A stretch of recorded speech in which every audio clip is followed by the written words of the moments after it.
kommet tilbage, hvis man kan sige det sådan, var en tur vende i USA og nu tilbage i Tyskland.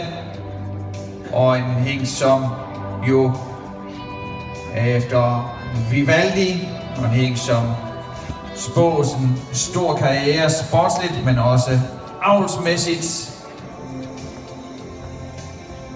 Og jeg tror her i Valverde har vi fået det bedste fra Vitalis, og så inkorporeret hertil med Ampere. Værsgo, Thomas. Yeah, I know if Andreas has been standing here, he would have said this one here is very special for me. And I would say a bit the same.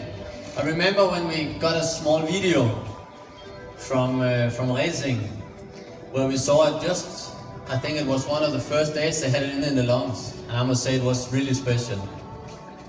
And Andreas was just, this horse, I want this horse. And he, of course, Andreas, he got the horse.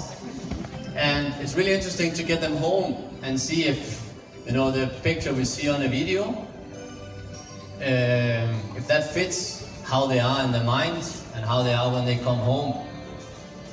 And what was even more fun was that he was, yeah, in our opinion, even better when he came home. He's so relaxed in the body. What you also see here in the walk, he has such a good mind. And he is like this every day. You take him out, he's doing what he should, and he always has his mind with. And that's also something I know Severo likes with him, that he's always going forward to the job, always.